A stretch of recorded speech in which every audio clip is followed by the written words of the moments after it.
जी, शुरू करते हैं। हमने पिछली क्लास में देखा था कि माई के फंक्शंस क्या होते हैं, माई के फंक्शंस कितने टाइप के होते हैं। मोटा मोटी तौर पे हमने फंक्शंस के टाइप देखे थे और उनके नाम पढ़े थे। अब हम डिटेल में उन फंक्शंस को स्टडी करते हैं। तो सबसे पहले हम लोग उठा रहे हैं आज के टॉपिक में स्ट्रिंग फंक्शंस, टेक्स्ट फंक्शंस, ऐसे फंक्शंस जो स्ट्रिंग पे वर्क करते हैं माई के अंदर। तो पहला फंक्शन है लोअर या फिर एल केस। ये दो फंक्शन है, दोनों एक ही काम करते हैं। ठीक है, नाम से पता चल रहा है क्या करता है। ये convert the text to lower case में कन्वर्ट कर देता है। इस फंक्शन को मैं जो भी पैरामीटर पास करूंगा, ये जो ब्रैकेट के अंदर हम जो लिखते हैं इसको पैरामीटर बोलते हैं। तो मैंने अगर पैरामीटर एक्स पास किया तो इस एक्स वेरिएबल की जो भी वैल्यू होगी वो लोअर केस में कन्वर्ट हो जाएगी। देखते हैं, हम लोग एग्जाम्पल देखते हैं। ये देखिए, मैंने यहाँ पर क्वेरी लिखी है सेलेक्ट लोअर और स्ट्रिंग पास कर दी अंदर देवेंद्र। तो ये देखिए लोअर केस में कन्वर्ट हो चुका है। लोअर की जगह पर मैं एल केस भी यूज़ कर सकता था, आउटपुट सेम आता। अब यहाँ देखिए, अगर इसी चीज़ को मुझे डाटाबेस के अंदर यूज़ करना, तो देखो मैंने क्वेरी लिखी है सेलेक्ट लोअर केस में मुझे कस्टमर का नाम चाहिए, सेलेक्ट एल केस मैंने कॉलम का नाम लिखा ब्रैकेट में, यानी इस कॉलम की वैल्यू अब मुझे लोअर केस में दिखेगी। फ्रॉम कस्टमर नाम की टेबल है, एज आपको पता है टेबल एलियास। चलिए आगे चलते हैं। लोअर एल केस हो गया है। जस्ट इसका अपोजिट है अपर या फिर यू केस। ये अपर केस में कन्वर्ट करता है, जैसा एल केस करता था जस्ट उसका अपोजिट करता है। देखिए एग्जांपल देखिए, इस बार मैंने जो क्वेरी लिखी है सेलेक्ट अपर और मैंने अंदर एक स्ट्रिंग पास कर दी लोअर केस में, वो देखिए अपर केस में कन्वर्ट हो गई है। और डेटाबेस के अंदर भी मुझे अपर में नाम चाहिए तो मैं अपर में दिखा सकता हूँ। चलिए ठीक है, अगला फंक्शन है लेंथ। कई बार हमें जरूरत पड़ती है स्ट्रिंग की लेंथ काउंट करने की, उसके अंदर कितने कैरेक्टर्स हैं। तो ये लेंथ क्या करता है, length function returns the length of a string in bytes. Bytes के अंदर स्ट्रिंग की लेंथ देता है। लेंथ मतलब क्या करता है, काउंट निकालता है। इसके अंदर एक सबसे इंपॉर्टेंट बात यह है कि अगर स्ट्रिंग के बीच में कोई स्पेसेस हैं, बीच में कह रहा हूं मैं, वो भी काउंट होंगे। अच्छा बीच में, सॉरी, स्ट्रिंग के अंदर कहीं भी स्पेसेस हो, आगे पीछे बीच में, स्पेसेस भी लेंथ के साथ काउंट होंगे। ठीक है, देखते हैं हम लोग एग्जांपल देखेंगे, समझ में आएगा। ये देखिए मेरे पास ये टेबल है, मैंने क्वेरी मारी चलाई है सेलेक्ट स्टार फ्रॉम ईएमपी, पूरा डेटा आ गया है। अगली क्वेरी देखो मैंने क्या लिखा है, सेलेक्ट नेम। ठीक है, यानी कि उसके ऊपर की टेबल में से नाम निकालना है। दूसरा मैंने क्या कॉलम चाहिए मुझे, लेंथ ऑफ नेम, यानी कि नेम नाम के कॉलम की लेंथ निकालनी है। एज एलियास दे दिया मैंने फ्रॉम ईएमपी। तो देखो ये नेम आया और ये नेम की लेंथ आ गई। राम की लेंथ कितनी है 3। लास्ट वाला देखो BABITA बबीता, कितनी लेंथ है 6, यानी ये लेंथ ये निकाल लेता है, कोई दिक्कत नहीं है। एक एग्जांपल मैंने और लिया है आपको स्पेसेस के बारे में बताने के लिए। देखिए सिंपल अपन ने क्वेरी चलाई है select length of Devendra space Singh. अब आप इसको काउंट करोगे तो ये 14 आ रहा है, क्योंकि ये स्पेस को भी काउंट कर रहा है। स्पेस काउंट करने के बाद 14 आए, तो note that the space has been also counted. अभी देखिए मैंने स्पेस, अब अगली क्वेरी में स्पेस मैंने इंक्रीज कर दी। एक स्पेस मैंने आगे डाल दिया है नाम के आगे, एक स्पेस मैंने नाम के पीछे भी डाल दिया है। तो इसकी लेंथ आ रही थी 14, अब इसमें 14 और 14 के अंदर 2 और ऐड हो गए, एक आगे वाला स्पेस एक पीछे वाला स्पेस। इससे हमें क्या पता चलता है कि ये लेंथ नाम का फंक्शन स्पेस भी काउंट करता है। ठीक है, चलिए अब अगला फंक्शन देखते हैं लेफ्ट। लेफ्ट फंक्शन क्या करता है, left function extracts A number of characters from a string starting from left. इसका क्या मतलब है कि भाई ये जो लेफ्ट है ये दो पैरामीटर लेगा, एक स्ट्रिंग लेगा एक नंबर ऑफ कैरेक्टर लेगा। अब ये लेफ्ट फंक्शन क्या करेगा, इस स्ट्रिंग के अंदर से इतने कैरेक्टर निकाल के देगा। कितने कैरेक्टर, जो मैंने यहां पर एक इंटीजर नंबर दे रखा होगा, तो इस स्ट्रिंग में से इतने कैरेक्टर निकाल के देगा, लेकिन स्टार्टिंग कहां से करेगा, लेफ्ट से। एग्जाम्पल देखेंगे समझ में आएगा, रुको देखो ये देखिए साहब, हमारी वही वाली क्वेरी है select star from EMP table का पूरा डेटा है। अब मैंने क्या लिखी क्वेरी, सेलेक्ट नेम, नेम लिखा हम लोगों ने, और फिर क्या लिखा है लेफ्ट नेम, यानी कॉलम का नाम कॉमा 3, यानी कि इसमें से नेम में से 3 कैरेक्टर निकाल के दो स्टार्टिंग फ्रॉम लेफ्ट। तो देखिए साहब, राम के अंदर अगर मैं गिनूंगा स्टार्टिंग फ्रॉम लेफ्ट 3 कैरेक्टर, यानी कि आर पहला, फिर ए, फिर एम, तो 3 है तो 3 आ गए। लेकिन लास्ट वाला एग्जांपल देखो, बबीता वाला, बबीता के अंदर अगर मैं स्टार्टिंग फ्रॉम लेफ्ट करके 3 कैरेक्टर गिनता हूं, देखो क्या आया है, बी ए बी, क्योंकि पहला कैरेक्टर बी है, फिर ए और फिर बी। मुझे 3 कैरेक्टर ही चाहिए थे और वो कहाँ से स्टार्ट होने चाहिए, लेफ्ट से। तो ठीक है, चलिए आगे चलते हैं। यहाँ देखिए और एग्जांपल्स हैं। अपन ने क्या लिखा है, सेलेक्ट लेफ्ट में से हार्ड कोड स्ट्रिंग दे दी मैंने देवेंद्र, और मुझे कितने कैरेक्टर चाहिए, 10 कैरेक्टर चाहिए। तो ये लेफ्ट से इसने गिन के मुझे 10 कैरेक्टर दे दिए हैं। स्पेस भी एक कैरेक्टर है तो स्पेस भी आएगा। अच्छा, इसके अंदर एक इंपॉर्टेंट बात यह है कि मुझे इस नेम में से 10 कैरेक्टर चाहिए थे, उसने मुझे 10 कैरेक्टर दे दिए। अगर मैं लिखता हूं मुझे इस नेम में से 0 कैरेक्टर चाहिए, ये देखिए 0 कैरेक्टर चाहिए, तो ये मुझे ब्लैंक आउटपुट आ जाएगा, क्योंकि 0 चाहिए, कुछ भी नहीं चाहिए। लेकिन अगर मैंने लिखा मुझे 100 कैरेक्टर चाहिए, अब इस पूरी स्ट्रिंग की लेंथ ही 14 है, हम देख चुके हैं, तो ये 100 कैरेक्टर कहाँ से लाएगा। तो अगर आपने लेंथ से ज़्यादा दे दिया है सेकंड पैरामीटर, तो वो पूरी स्ट्रिंग रिटर्न करता है एज इट इज़, पूरी स्ट्रिंग आ जाएगी, कोई दिक्कत नहीं है, एरर नहीं आएगी, कंप्लीट स्ट्रिंग आ जाएगी। चलिए आगे चलते हैं। अगला फंक्शन है राइट। राइट लेफ्ट का अपोजिट है। लेफ्ट वाला क्या करता था, इस स्ट्रिंग में से निकालता था कैरेक्टर्स, इतने कैरेक्टर निकालता था, लेकिन स्टार्ट कहां से करता था, लेफ्ट से। अब ये राइट फंक्शन क्या करेगा, पीछे से शुरू करेगा, बस इतना सा फर्क है। देखते हैं एग्जाम्पल हमारा वही वाला, ईएमपी ऊपर टेबल है, हमने अगली जो क्वेरी लिखी है, नेम कॉमा राइट, नेम के राइट में से 3 कैरेक्टर निकालो। अब राइट में से 3 निकालो, तो हमारा राम को देखोगे तो आउटपुट क्या आएगा, सबसे पहला राइट से शुरू करूंगा तो पहले आएगा एम, ए और आर, तो आर ए एम राइट में से निकालो, लेकिन वो सीक्वेंस शुरुआत से ही रहेगी, बस वो पीछे से 3 कैरेक्टर तुमको दे दिए हैं। पीछे से राइट का मतलब ये नहीं है कि बच्चे यही करते हैं गलती, ये क्या लिख लेते हैं, एम ए आर लिख देते हैं, वो शुरुआत पीछे से नहीं कर रहा है, पीछे से 3 कैरेक्टर निकाल के दे रहा है बस। तो सेम जैसे यहां देखोगे, B A B I T A में आई टी ए आ चुका है, बबीता आ चुका है, राइट। अब देखो, अब दोनों में देखो फर्क देखो, जब मैंने लेफ्ट लिखा था, इस केस के लास्ट वाले के लिए कह रहा हूं मैं, लेफ्ट लिखा था तो मेरा आउटपुट क्या आया था, बी ए बी, बबीता का स्टार्टिंग के 3 कैरेक्टर है, और यही मैंने अगर राइट लिखा है तो आई टी ए आया है, पीछे से इसने 3 ले लिया। ठीक है, राइट और लेफ्ट। चलिए आगे चलते हैं। अभी देखिए ये लेफ्ट और राइट वगैरह रियल लाइफ में कहाँ काम आते हैं। जैसे कि लेफ्ट वाला मैं एग्जांपल लेता हूँ, हमने यूजर से मोबाइल नंबर एंटर करवाए हैं, हमारा कोई एक सॉफ्टवेयर है, कोई ऐप है, कोई वेबसाइट है, वहाँ पर यूजर अपना मोबाइल नंबर डालता है, उसमें हमने उसको मैंडेटरी किया हुआ है, हम वह चेक भी करते हैं कि भाई आप सबसे पहले एसटीडी कोड डालना 0294, उसके बाद मोबाइल नंबर डालना 2440044, सपोज ये नंबर है।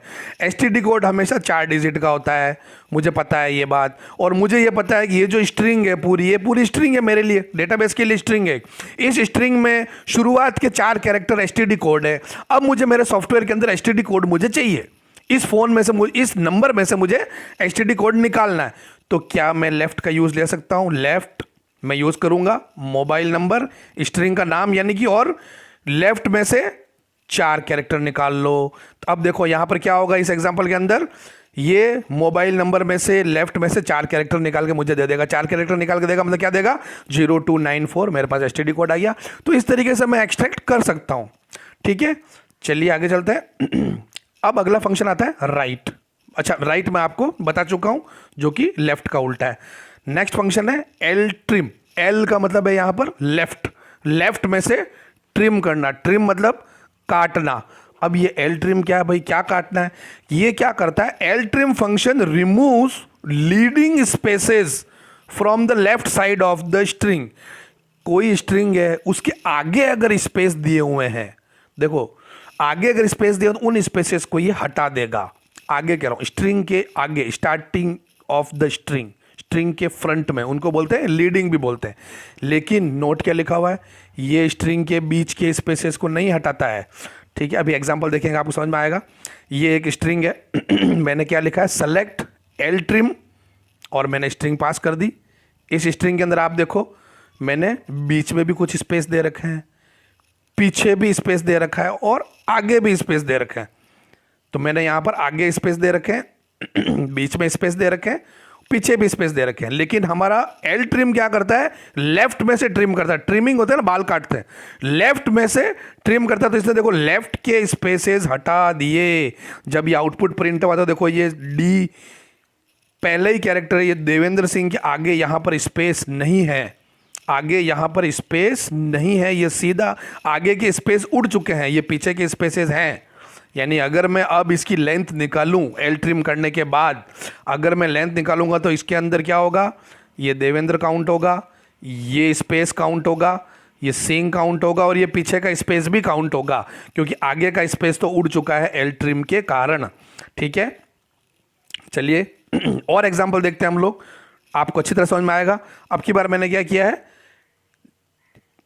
क्या लिखा है, select length of Devendra Singh, string की लेंथ निकाल रहा हूं। इसकी लेंथ कितनी आई है, 13 आई है। पहले 14 क्यों आ रही थी, क्योंकि बीच में स्पेस था। इस बार देखो मैंने कहीं पर स्पेस नहीं रखा है। अब क्या किया मैंने, अब देखो इसकी लेंथ निकाली मैंने, simple select length of the. इस बार मैंने क्या किया, इनके बीच में 5 स्पेस मैंने डाल दिए, 5 स्पेस डाल दिए, तो 13 + 5 कितना हो गया, 18। ठीक है, इसकी लेंथ 18 आ गई, कोई दिक्कत नहीं है। अब की बार मैंने स्ट्रिंग को और चेंज कर दी है। यही वाली जो ऊपर वाली स्ट्रिंग थी, इसके अंदर मैंने आगे भी स्पेस डाल दिए हैं, 3 स्पेस आगे डाल दिए, 3 स्पेस पीछे डाल दिए। तो कितना हो गया, 18 + 3 + 3 24 आ गया, कोई दिक्कत नहीं है। अब मैं इसको ट्रिम यूज कर रहा हूं। देखो अब मैंने अगली जो क्वेरी यूज की, देखो क्या यूज की, इस क्वेरी को ध्यान से देखना, बहुत अच्छी क्वेरी है, आपको अच्छा समझ में आएगा कि हम 2 फंक्शन को कंबाइंड कैसे कर सकते हैं, ये भी आप सीखोगे। सेलेक्ट लेंथ ऑफ, लेंथ निकालना है, इसको क्या चाहिए, लेंथ को एक स्ट्रिंग चाहिए। मैं स्ट्रिंग क्या पास कर रहा हूं, एल ट्रिम करने के बाद जो आउटपुट आता है, देखो एल ट्रिम में मैंने पास कर दिया है वो नाम पूरा।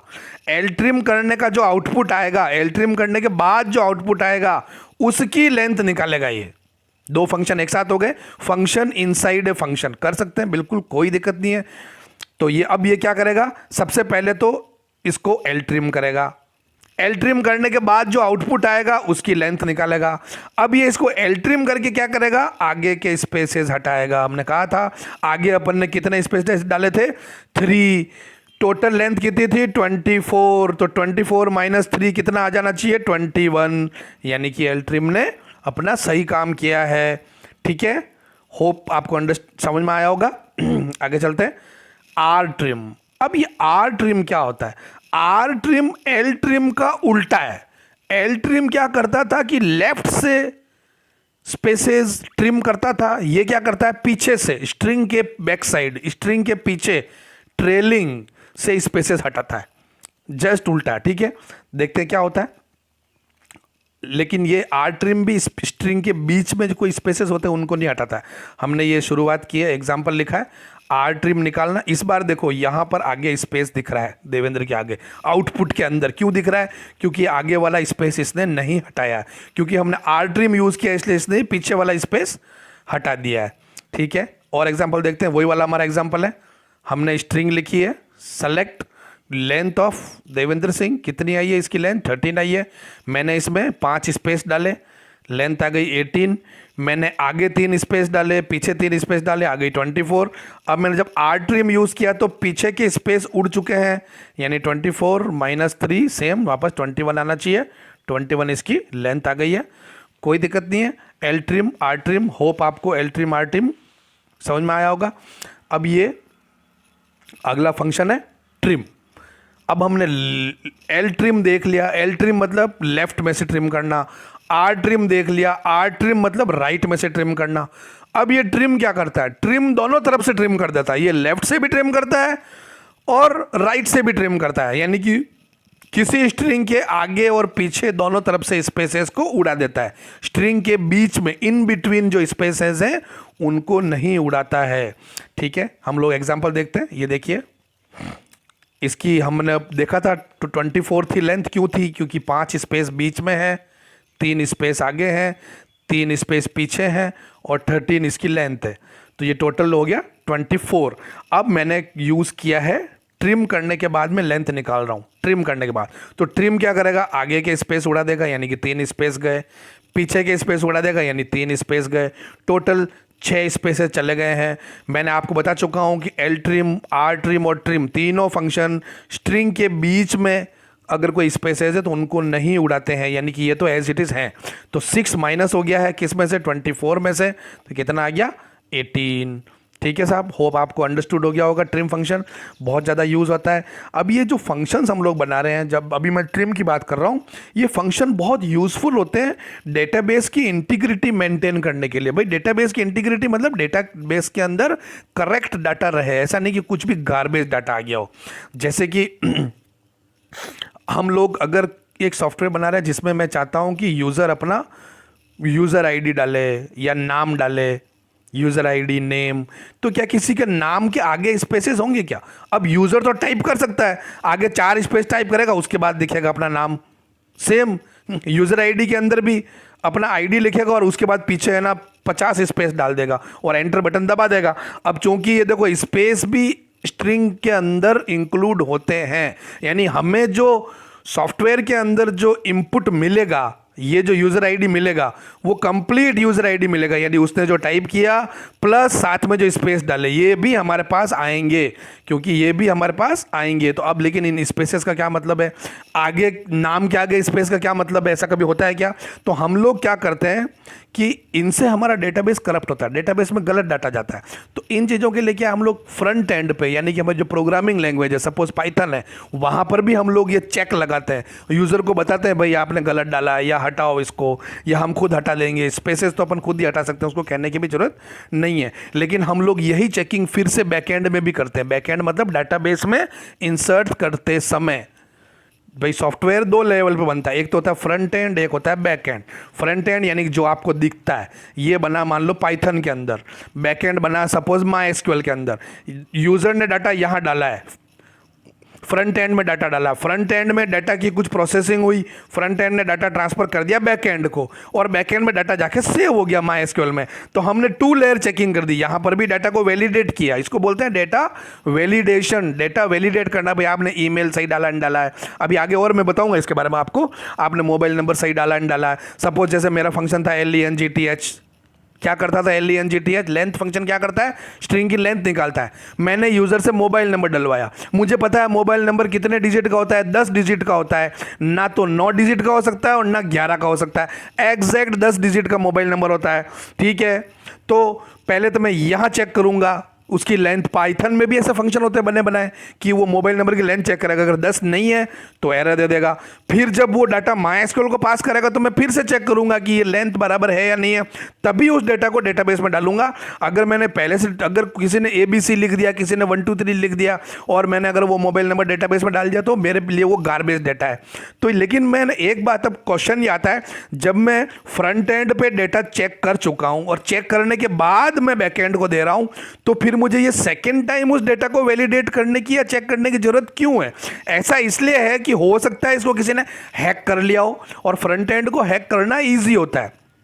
फ्रंट एंड को, यानी कि मेरे ब्राउजर से अगर मैं डेटा डाल रहा हूं, मेरे मोबाइल से मैं डेटा एंटर कर रहा हूं, तो मेरे मोबाइल पे मेरा कंट्रोल है, मेरे कंप्यूटर पे मेरा कंट्रोल है, मैं वहां से कुछ भी डाटा इसको भेज सकता हूं।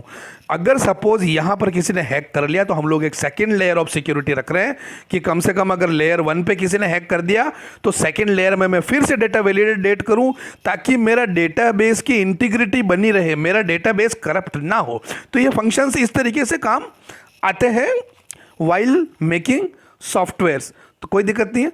चलिए आगे चलते हैं हम लोग। अब अगला फंक्शन है सब स्ट्रिंग।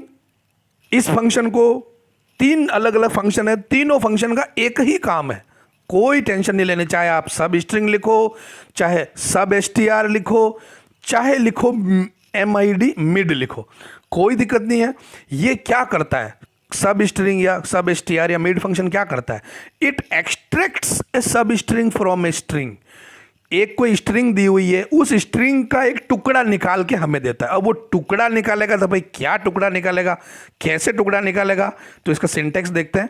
ये स्ट्रिंग, ये पहला फर्स्ट पैरामीटर क्या दिया हुआ, स्ट्रिंग। इस स्ट्रिंग में से टुकड़ा निकालना है। स्टार्ट, उसकी पोजीशन कि कहां से टुकड़ा निकालना शुरू करना है, पोजीशन। और लेंथ, कितने कैरेक्टर निकालने हैं, कहां से शुरू करना है, कितने कैरेक्टर निकालने हैं। तो ये क्या हो गया, स्ट्रिंग क्या है, the string to extract from. Start क्या है, द स्टार्टिंग पोजीशन। लेंथ क्या है, number of characters to be extracted. अब देखो, ये जो मैंने तुमको सिंटेक्स के अंदर तुमने देखा होगा, मैंने एक टेबल बना रखी है। पहला कॉलम का नाम है पैरामीटर, सेकंड कॉलम का नाम है डिस्क्रिप्शन। इसके अंदर ये रिक्वायर्ड, ऑप्शनल ऐसा लिखा हुआ है। तो रिक्वायर्ड का मतलब होता है कि ये पैरामीटर आपको कंपलसरी देना है, ये भी कंपलसरी देना है क्योंकि ये भी रिक्वायर्ड है। ये ऑप्शनल है, यानी कि ये आप चाहे तो दो चाहे मत दो। अब क्यों नहीं देने से क्या होगा, ये बाय डिफॉल्ट क्या ले लेगा, मैं तुमको बताता हूँ। चलो हम एग्जांपल देखेंगे, समझ में आएगा। चलो साहब, ठीक है। सबसे पहले देखिए हमने क्या किया है, सेलेक्ट सब str, मैंने स्ट्रिंग पास की, पहला कैरेक्टर, पहला पैरामीटर। दूसरा पैरामीटर क्या था, कहाँ से स्टार्ट करना, मुझे 2 से स्टार्ट करना है। तीसरा पैरामीटर क्या है, 2 से स्टार्ट करने के बाद कितने कैरेक्टर लाने, 6 कैरेक्टर लाने। तो इसको देखिए ध्यान से, इसने 2 से स्टार्ट किया, DE, 1 पे क्या है, D है, 2 पे क्या है, E है। तो देखो इसने E से शुरू कर दिया। E से शुरू करने के बाद 6 कैरेक्टर लेके आया है, E, V, E, N, D और R, ये 6 कैरेक्टर हो गए, आउटपुट हो गया। अब इसके अंदर बच्चे गलती कहाँ करते हैं, वो ये गलती करते हैं कि अब जैसे 2 और 6 का एग्जांपल, वो क्या करेगा, 2 से शुरू तो करेगा, 6 तक चला जाएगा। 2 से 6 तक चलो, यानी कि 2 से 6 तक क्या आ जाएगा, E, V, E, N, D, 6 हो गया, क्योंकि D तो पहले से गिन चुके हैं। तो 2 से 6 तक नहीं चलना है, शुरू तो 2 से करना है, और ये 6 तक नहीं चलना है, 6 कैरेक्टर लाने हैं, 6 कैरेक्टर लाने हैं, 6 तक, 6th पोजीशन तक नहीं चलना है। वो स्टूडेंट क्या करता है, दोनों को मान लेता है कि दोनों है, सेकेंड पोजीशन से शुरू करो और 6th पोजीशन तक चलो। 6th एक पोजीशन नहीं है, सेकंड पैरामीटर जो है वो पोजीशन नहीं है, वो नंबर ऑफ कैरेक्टर है। यानी कि इस पोजीशन से शुरू करो और इतने कैरेक्टर लेकर के आओ। चलिए अगला एग्जांपल देखते हैं। अब क्या करना है इसे, वही वाला 3 से शुरू करो, 11 तक चलो, कोई दिक्कत नहीं आएगा। अभी देखो, अगर मैं ये सेकंड पैरामीटर ओमिट कर दूं, सेकंड पैरामीटर में नहीं दूं, तो क्या होगा, जैसे मैंने बताया था, ये थर्ड पैरामीटर है ऑप्शनल है, यानी मैंने स्ट्रिंग का नाम दे दिया है स्टार्टिंग फ्रॉम 2 और आगे कुछ नहीं लिखा, तीसरा पैरामीटर मैंने दिया ही नहीं। तो ये क्या करेगा, 2 से शुरू करेगा, ठीक है। और अब कितने कैरेक्टर लाने, नंबर ऑफ कैरेक्टर हमने नहीं दिया, तो ये क्या करेगा, स्ट्रिंग के एंड तक चलता जाएगा। यानी कि मेरे इस केस में आउटपुट क्या आएगा, 2 से शुरू करेगा, यानी ई से शुरू करेगा, यही जहाँ जैसे अब इसने यहाँ शुरू किया है, ई से शुरू करके पूरी स्ट्रिंग लिख देगा, SINGS तक पूरी कंप्लीट स्ट्रिंग लिख देगा। तो थर्ड पैरामीटर ओमिट करने पे क्या होगा, कंप्लीट स्ट्रिंग आपके पास आ जाती है। अब इसके अंदर देखो थोड़ा सा वेरिएशन है। ये एग्जांपल देखो क्या किया अपन ने, -10 से शुरू करो। अब ये क्या चीज़ है भाई, -10 से कैसे शुरू करूँगा, ये कौन सी पोजिशन होती है, पहली पोजिशन थी 1 थी, डी की पोजिशन क्या है 1, ई की 2, V की 3 है, तो मुझे पता है, लेकिन ये माइनस कौन सी पोजीशन है, तो ये माइनस का मतलब आप पीछे से काउंटिंग करो, पीछे से काउंट करो। तो देखो H क्या है, 1 है, यानी -1 है, H मतलब -1, G मतलब -2, N मतलब -3, I मतलब -4, S मतलब -5, स्पेस मतलब -6, फिर A -7, R -8, D -9 और n क्या है, -10। तो देखो इसने n से शुरू कर दिया है। तो पहला सेकंड पैरामीटर हमारा क्या बोलता था, कहाँ से शुरू करना है, यानी -10 से शुरू करना। तो -10 कौन है, n है। अब और थर्ड पैरामीटर 8 मतलब 8 कैरेक्टर लाने हैं। तो शुरुआत तो n से हो गई है और आगे की तरफ इसी तरफ बढ़ेगा, हमेशा इसी तरफ बढ़ेगा, और ये आगे मेरे को इसने 8 कैरेक्टर लाके दे दिए हैं। तो NDRA SIN आ चुका है। तो माइनस में भी स्टार्टिंग पोजीशन हो सकती है। माइनस में स्टार्टिंग पोजीशन का मतलब है कि वो पीछे से पोजीशन गिनेगा, बाकी मुझे आउटपुट तो लेफ्ट टू राइट ही देगा। अब सेकंड में एग्जांपल देखो, -8 से शुरू करो और 7 कैरेक्टर लाओ, तो सेम ये आर से शुरू किया इसने, आर -8 हो रहा था और ये आगे की तरफ जाके मुझे 7 कैरेक्टर इसने दे दिए। अगर इस एग्जांपल के अंदर भी अगर मैं 7 नहीं लिखता, सिंपल लिखता भाई -8 से शुरू करके बस मैं ब्रैकेट लगा देता, तो ये क्या करता, मुझे पूरी स्ट्रिंग ला के दे देता, यानी कि इस आउटपुट के अंदर एक एच और जुड़ जाता। कितने कैरेक्टर लाने मैंने नहीं लिखा था, वो कंप्लीट स्ट्रिंग मुझे दे देता है, कोई दिक्कत नहीं है। सब एसटीआर के अंदर आपको, अब देखिए सब एसटीआर के अंदर अगर मान लो यहां पर है मुझे पूरी स्ट्रिंग लिखनी, मैं अगर ऐसा लिखूं सब एसटीआर एक स्ट्रिंग है, 1 से शुरू करो, ठीक है, यानी शुरू से शुरू करो। अब मुझे कंप्लीट स्ट्रिंग चाहिए, पूरी स्ट्रिंग चाहिए, तो मैं सिंपल एक ब्रैकेट लगा सकता हूं यहां पर। इससे क्या होगा, इस स्ट्रिंग को 1 से शुरू करेगा और कितने कैरेक्टर लाने, मैंने थर्ड पैरामीटर नहीं दिया, मतलब पूरी स्ट्रिंग लाके मुझे दे देगा, ठीक है। चलिए अगला फंक्शन देखते हैं, इन एसटीआर। इन एसटीआर का मतलब है कि एसटीआर स्ट्रिंग के अंदर कुछ सर्च करना, कुछ ढूंढना। जैसे कि ये क्या करता है, INSTR function returns the position of the first occurrence of a string in another string. भाई अब जैसे इसका सिंटेक्स देखते थोड़ा और पता चलेगा।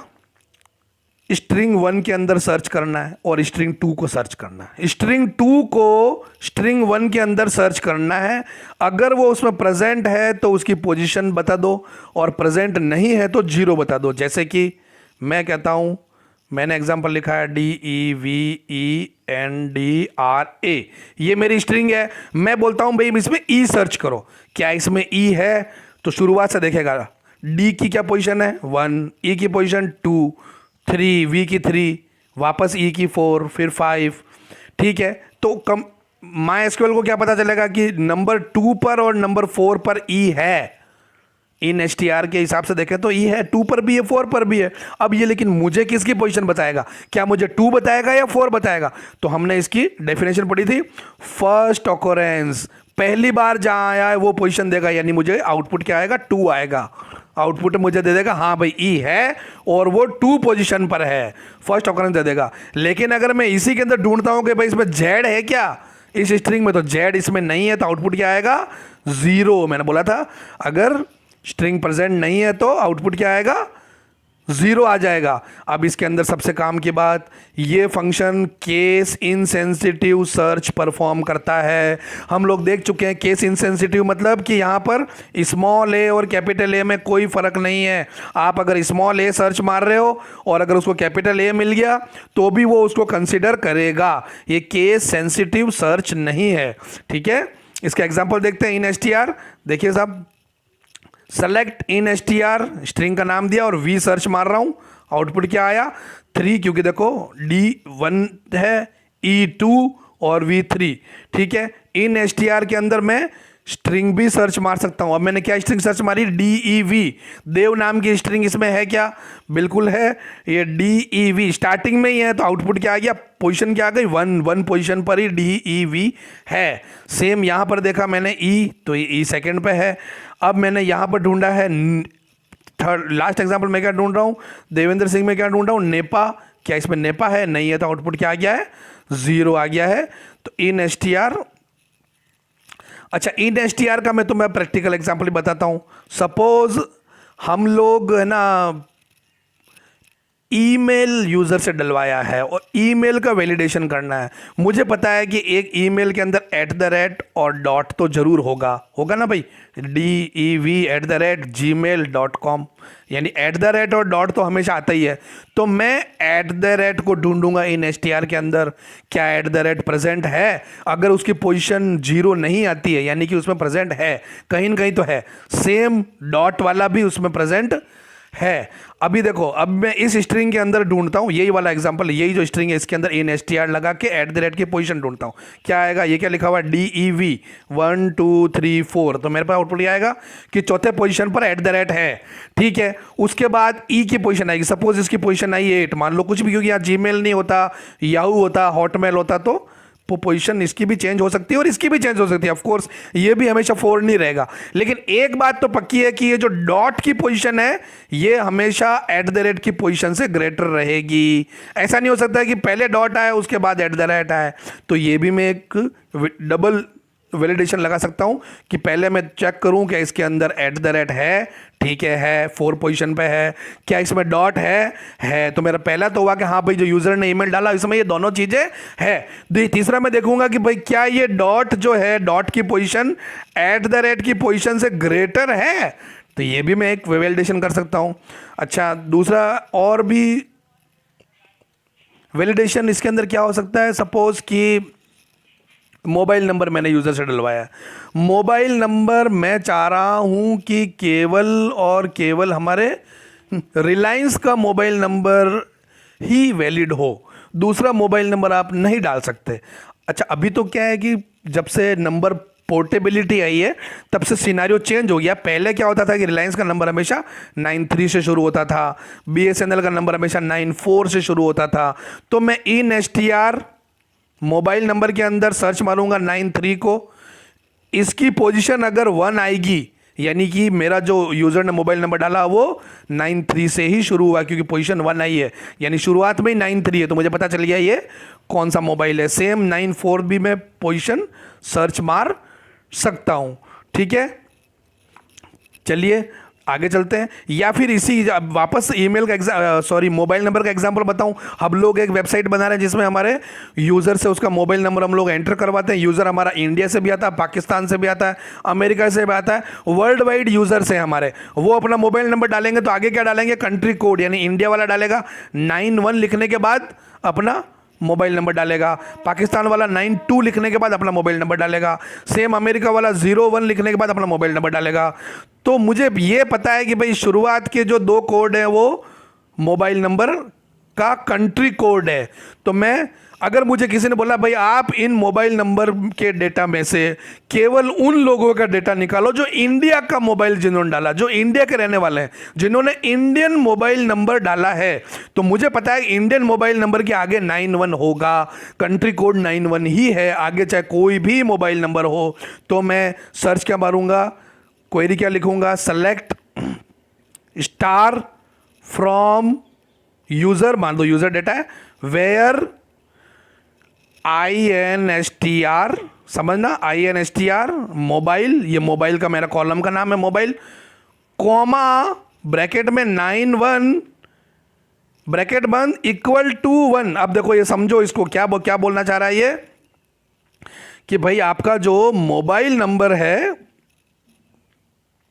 उसके अंदर INSTR यानी आप सर्च मारो मोबाइल नंबर के कॉलम में 91 की पोजीशन अगर 1 है तभी मेरे को डाटा दो, क्योंकि मैंने ये कंडीशन किसमें डाली है, वेयर में डाली है। अब मेरे पास कौन सा डाटा आएगा, उन्हीं का डाटा आएगा जिनके मोबाइल नंबर के अंदर 91 की पोजीशन 1 पर है, यानी कि शुरुआत जिनका मोबाइल नंबर 91 से शुरू हो रहा है उन्हीं का आएगा। तो ये फंक्शंस जो होते हैं MySQL के, ये हमें बहुत वेराइटी ऑफ वेज में यूज आते हैं।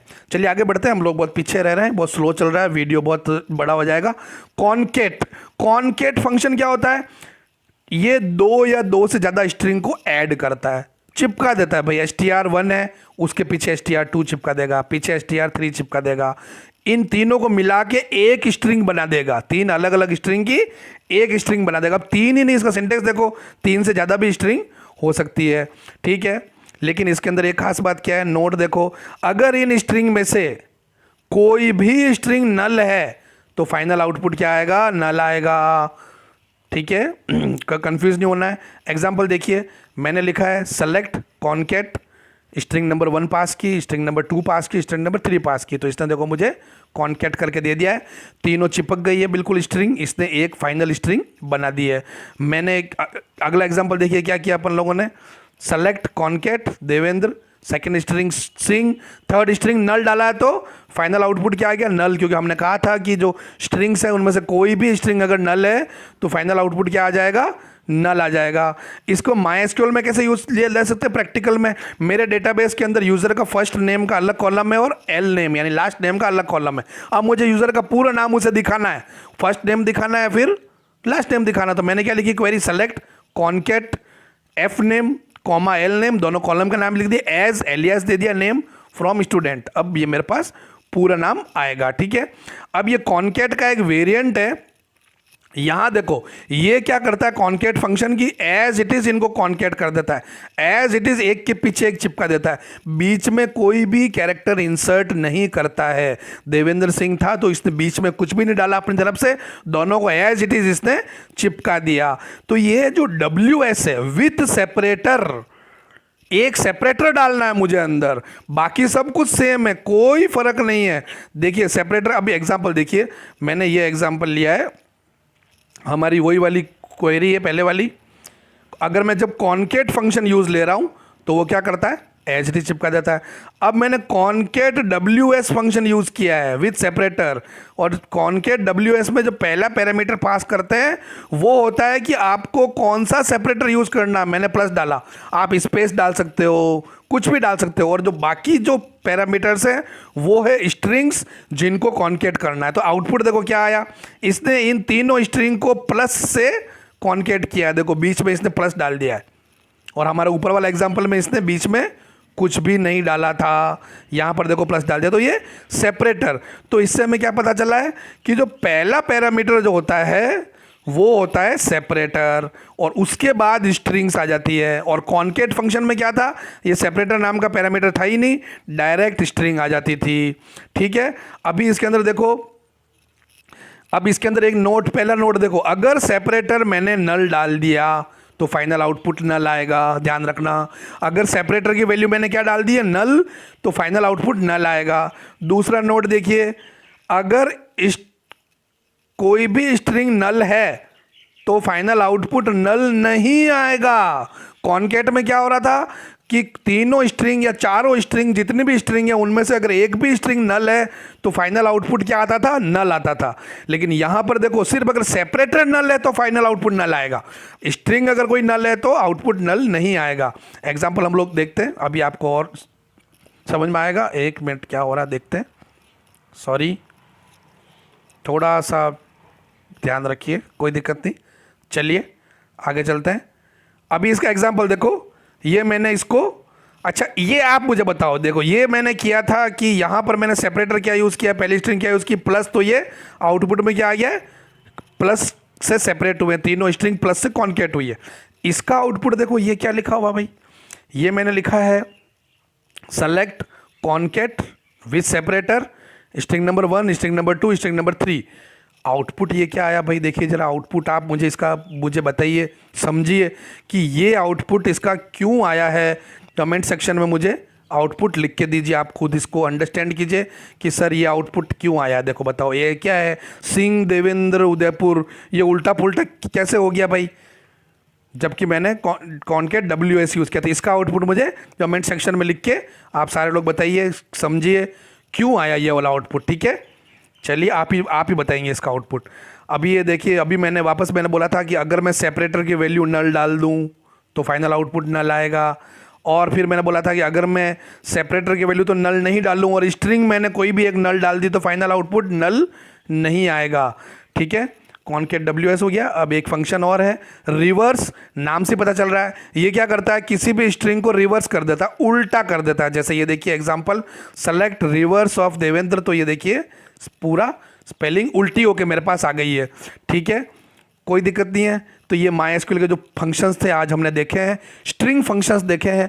अगली क्लास में हम लोग देखेंगे न्यूमरिक फंक्शन देखेंगे, डेट फंक्शन देखेंगे, एग्रीगेट फंक्शन देखेंगे, और भी फंक्शंस हैं, ये सारे तुम्हारे सिलेबस में है, बहुत इंपॉर्टेंट है, क्वेश्चंस आते हैं। और फंक्शंस यूज़ करने का जो बोर्ड में एग्जाम में जो क्वेश्चन आता है वो ऐसा आता है कि वो तुम्हें क्वेरी लिख के देगा और तुम्हें उसका आउटपुट लिखना है कि इसका आउटपुट क्या आएगा। तो आपको फंक्शन का यूज़ पता होना चाहिए।